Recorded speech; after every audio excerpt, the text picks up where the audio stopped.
Alrighty. Welcome. Welcome to Planescape Torment. Let's go return Nestor his fork. Because I'm sure he'll appreciate it.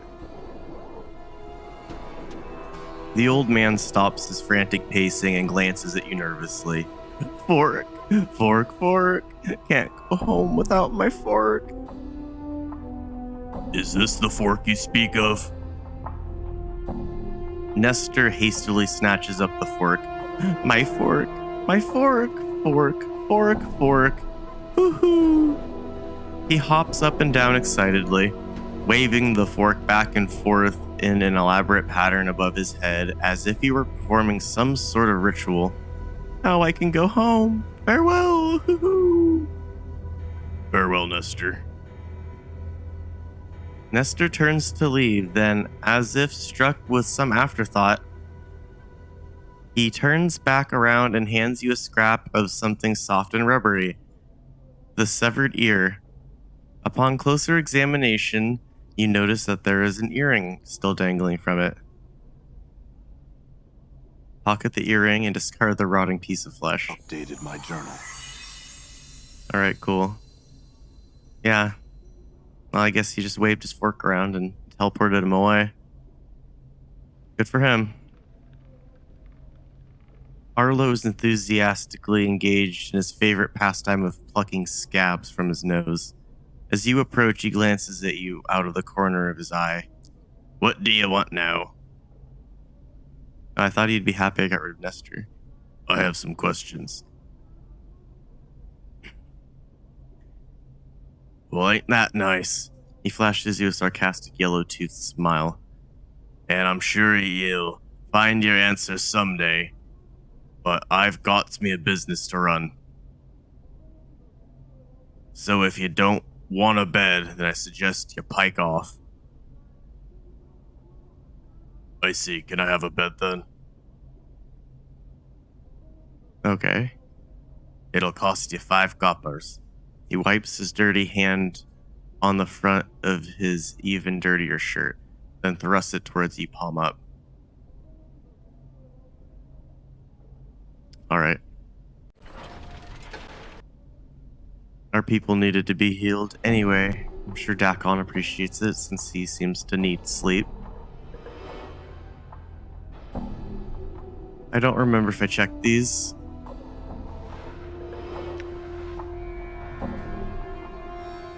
Okay.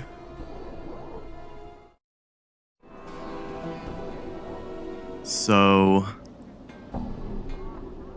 well, we're fully rested, so we might be able to fight that Black Abishai. But let's see. I can go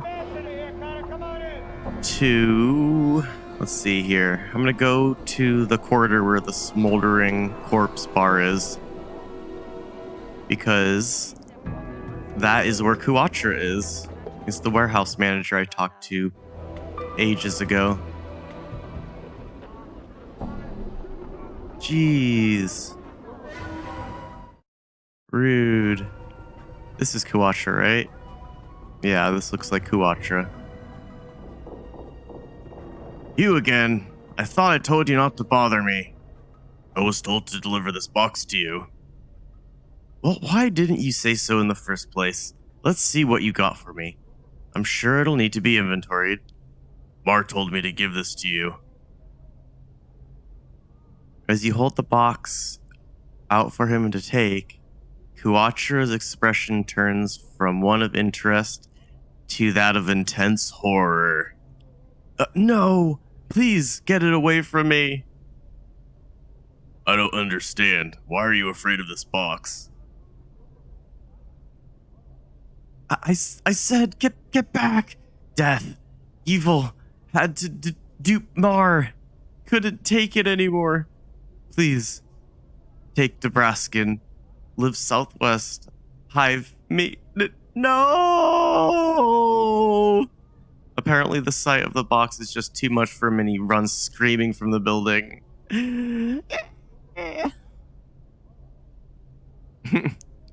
Wait. What am I supposed to do with... Updated my journal. He's like, no! Him and Theleron would get along because he's like, no! Theleron is a character from Divine Divinity. And he likes to say, no! Alright, Hive Thug. If that's how you want it. Die. Yeah, exactly. Bronze bracelet. Oh, let's check out this earring. Obsidian earring. Special. 10% stealth skill bonus. Usable only by thieves.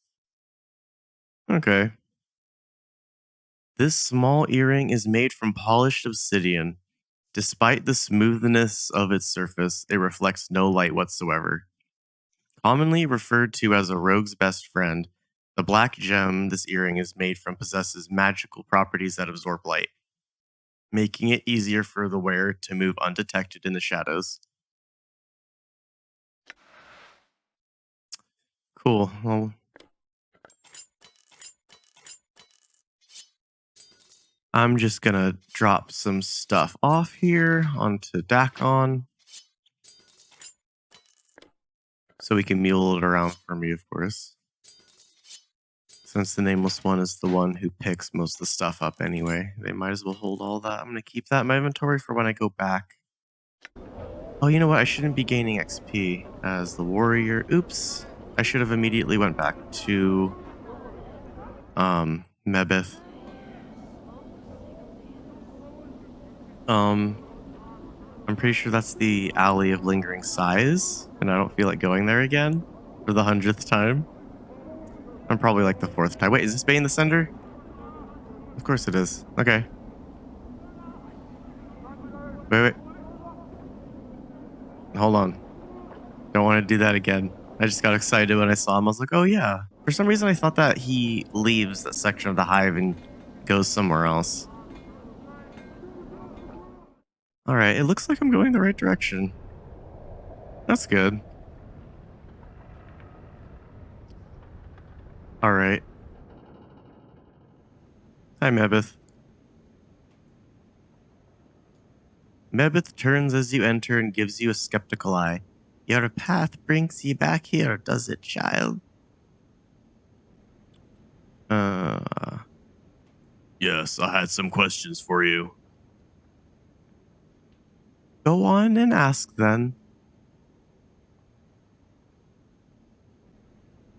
I'd like to switch my profession and concentrate on my mage studies, Mebeth.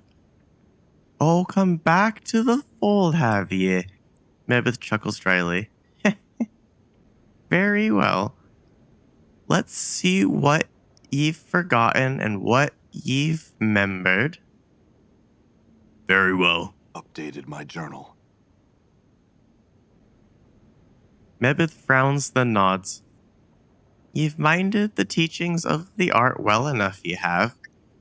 Ye're focused on the wizardly arts now, ye are. No more fighting and thieving for ye unless ye talk to another who can teach ye such a thing. Okay. Thanks, Mebeth. I have some questions for you. I'm going to check her stock.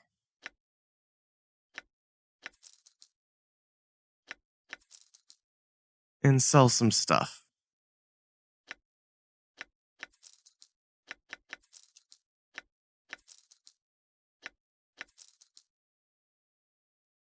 Oh, I wasn't at the top. That's fine. I'll keep the bone charm. That should be good to keep. I think it gives resistance to blunt damage. Alright, we're maged again.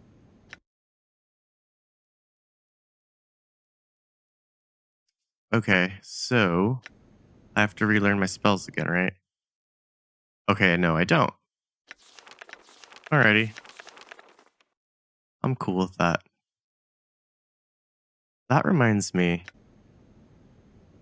I want to do a little bit of talking to Dakkon, actually. What is your will? Dakkon turns to you, his eyes like polished coal.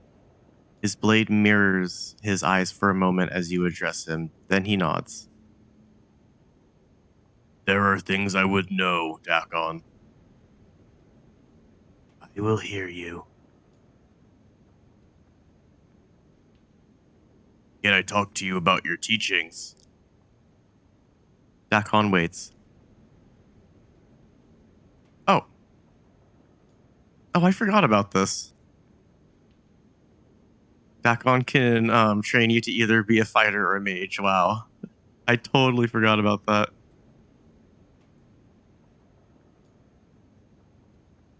All right.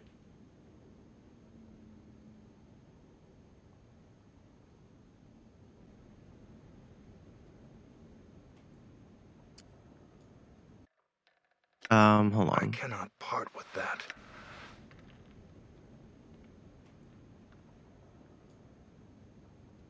So, this small round stone appears to be a religious text that Dakkon carries. It is made up of a series of interlocking circles that fold out from one another. The complexity of the plates and the intricacy of their links prove the text was constructed by a master artisan. You can't figure out how to unlock the plates, however. Okay. Leave the stone alone. What is your will?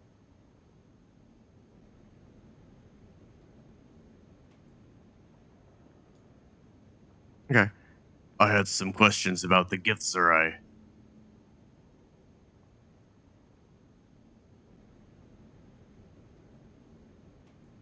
I had some questions about Githzerai language.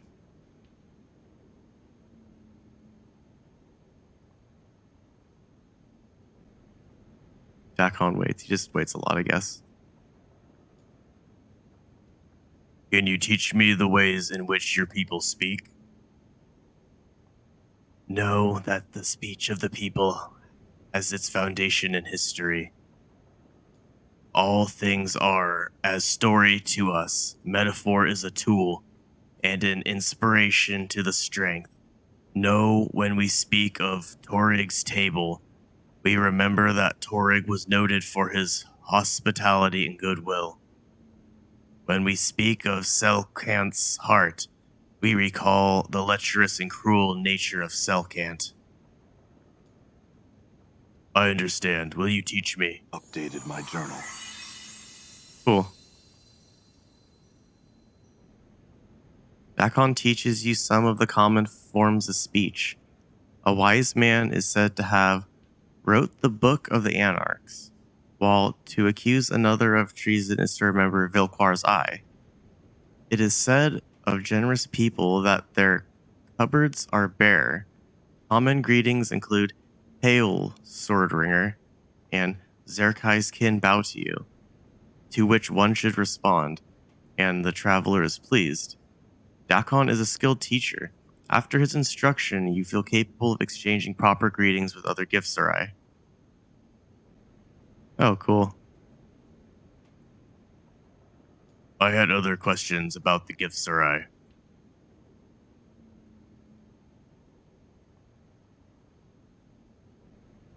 Let's see. I might ask him about the art. Can you teach me anything of the art, Dakkon? Know that the way of the people is not the same as the art you have come to know. It is not the energy that gives strength. It is knowing the self that gives strength. The teachings of Zerthimon speak of such things. Would you teach me the way of Zerthimon, Dakkon? Do you know what you have asked? The texture of Dakkon's blade flows until it becomes a stone. To walk the path of Zerthimon, you must know of the people. The knowing of such things by one not of the people is a difficult matter. There are those not of the people who have heard the way of Zerthimon, but they do not know the way. Okay. Dakkon, I want to know of the people and know Zerthimon's teachings. I believe there is wisdom to be learned in such things. Updated my journal. Know that I have heard your words, and I shall test them. To learn, you must know the people. To know the people, you must know the unbroken circle of Zerthimon. Dakkon holds up the stone disc in his possession, and his spider-like fingers hook into its sides. There is a click, and the plates of the circle slide into a new configuration. He reverses the motion, sealing the stone. Know the first circle of Zerthimon is open to you. Study it, then I will hear your words. I will read the first circle. Then, in the meantime, I had other things I would know. Never mind, Dakkon. Let's move on. Okay, I can put those back on.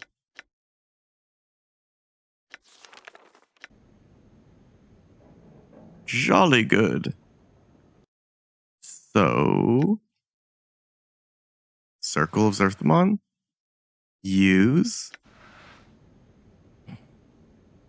Beautiful. So, unlock the first plate as Dakkon showed you. You mirror the motions that Dakkon made upon the circle, and the plates give way at your touch. The rings sliding into a new configuration. Upon the rings are a series of symbols. The script is like no writing you have ever seen. It is a series of interlocking geometries with circles predominating. Just looking at it, you know the symbols and know you can read them. Read the first circle of Zerthimon. Know that we are the first people. Continue reading. Once all was chaos. The first people were thought drawn from chaos. When the first people came to know themselves, they were chaos no longer and became flesh.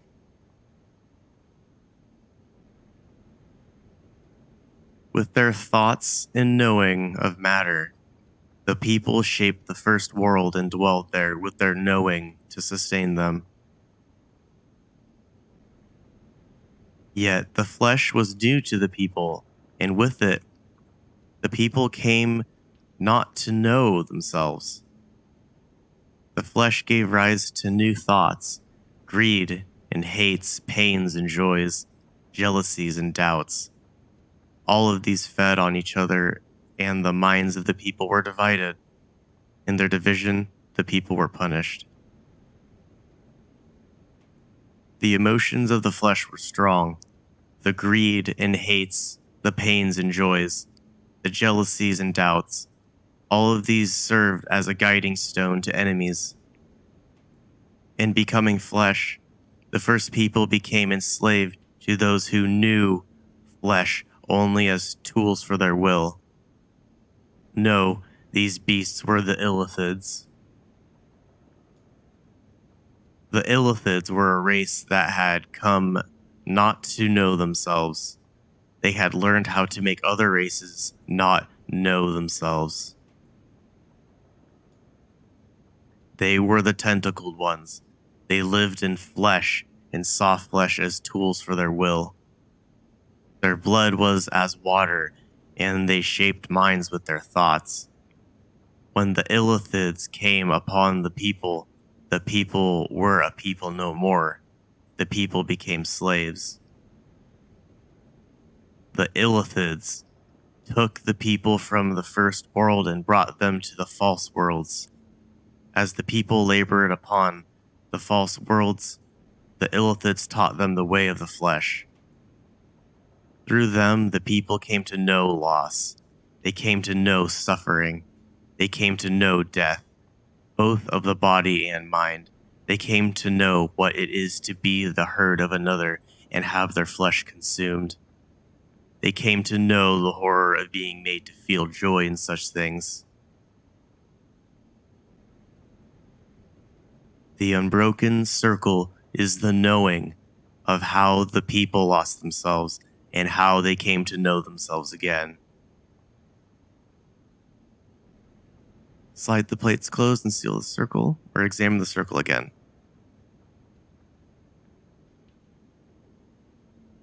Okay.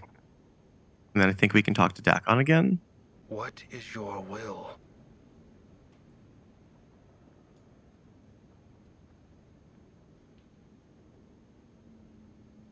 I have read the Unbroken Circle of Zerthimon. I want to speak to you more about the way of Zerthimon. What did you come to know? Let's see. Strength lies in knowing oneself. I learned that once someone does not know themselves, they are lost. They become a tool for others. Updated my journal. You have come to know the first circle of Zerthimon. You not only see the words of Zerthimon, but you have come to know them. Dakkon holds up the circle and hooks his fingers around the edges. There is a click, and the plates of the circle slide into a new configuration. He reverses the motion, sealing the stone.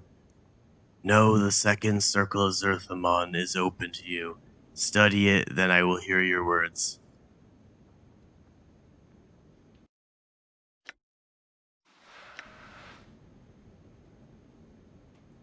Unlock the second circle of Zerthimon. You slide the plates into the configuration Dakkon showed you, and a new ring is revealed. The ring carries the same script as you read before, with the same geometries. You know the symbols and know you can read them. Read the second circle of Zerthimon. Know that flesh cannot mark steel. Know that steel may mark flesh. In knowing this, Zerthimon became free. Know that the tentacled ones were of flesh. They relied on the flesh and used it as tools for their will. One of the places where flesh served their will was the fields of husks on the false worlds of the Illithids. The fields were where the bodies of the people were cast after the Illithids had consumed their brains. When the brain had been devoured, the husks came to be fertilizer to grow the poison-stemmed grasses of the Illithids. Zerthimon worked the fields with no knowing of himself or what he had become. He was a tool of flesh, and the flesh was content. It was upon these fields that Zerthimon came to know the scripture of steel. During one of the turnings, as Zerthimon tilled the fields with his hands, he came across a husk whose brain remained within it. It had not been used as food, yet it was dead. The thought that one of the husks had died a death without serving as food for the Illithids was a thought Zerthimon had difficulty understanding. From that thought came a desire to know what had happened to the husk. Embedded in the skull of the husk was a steel blade. It had pierced the bone. Zerthimon realized that was what had killed the husk. The steel had marked the flesh, but the flesh had not marked the steel. Zerthimon took the blade and studied its surface. In it, he saw his reflection. It was in the reflection of the steel that Zerthimon first knew himself. Its edge was sharp, and its will the wearer's. It was the blade that would come to be raised against Gith when Zerthimon made the pronouncement of two skies. Zerthimon kept the blade for many turnings, and many were the thoughts he had about it. He used it in the fields to aid his work. In using it, he thought about how it was not used. The Illithids were powerful. Zerthimon had believed that there was nothing that they did not know. Yet the Illithids never carried tools of steel. They only used flesh as tools. Everything was done through flesh, or the tentacled ones were made of flesh and they knew flesh. Yet steel was superior to flesh. When the blade had killed the husk, it was the flesh that had been weaker than the steel. It was then that Zerthimon came to know that flesh yielded to steel. In knowing that, he came to know that steel was stronger than the Illithids. Steel became the scripture of the people. Know that steel is the scripture by which the people came to know freedom. Alrighty. What is your will?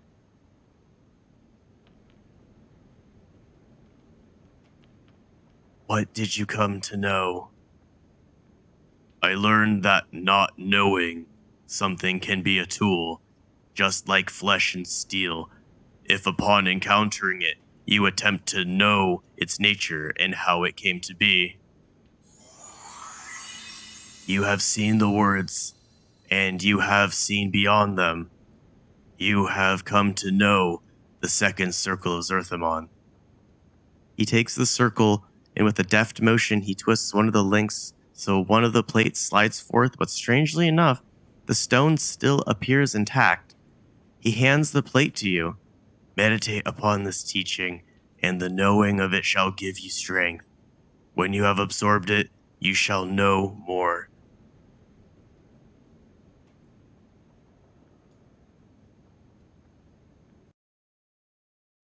Second circle Zerthimon.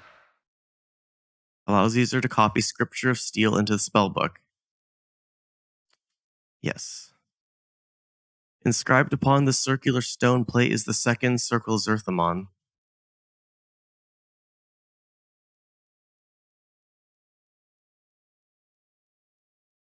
Okay, yeah, I literally just read all of that, so I'm not gonna read it all again.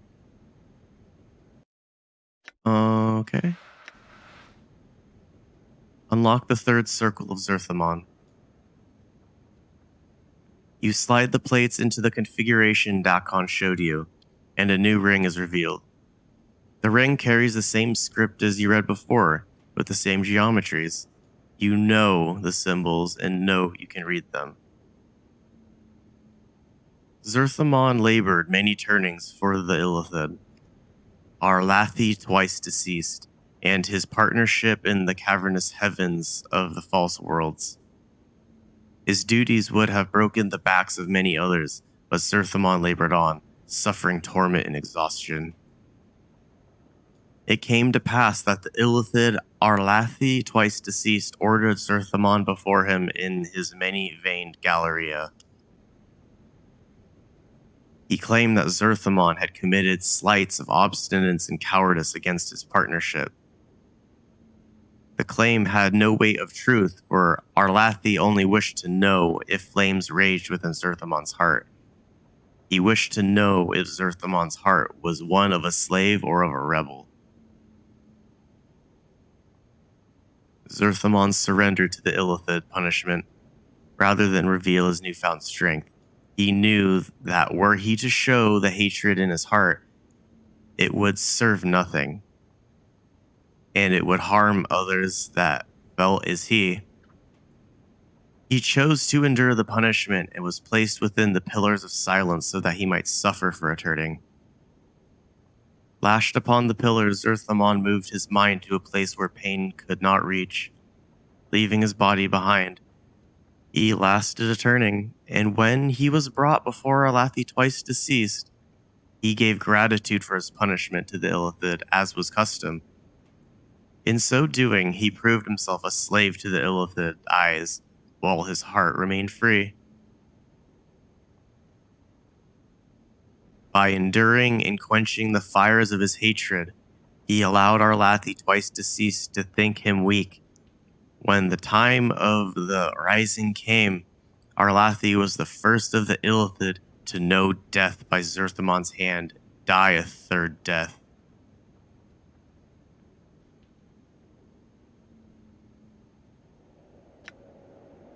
What is your will? Already?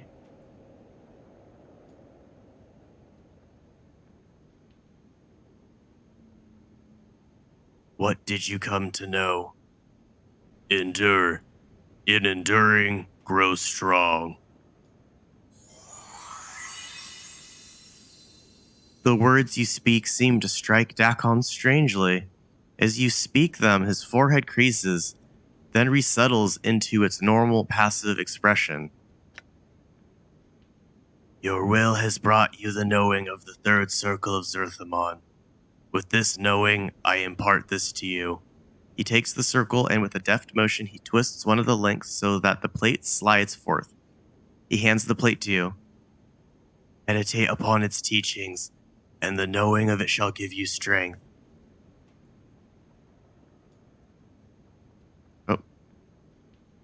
Very well, I will study this circle. Is there more you can teach me? As you ask the words, you suddenly notice that Dakkon isn't looking at you. He is holding the unbroken circle in his hand, studying it. His blade is taken on the same texture as the unbroken circle, and Dakkon suddenly seems older somehow. Dakkon?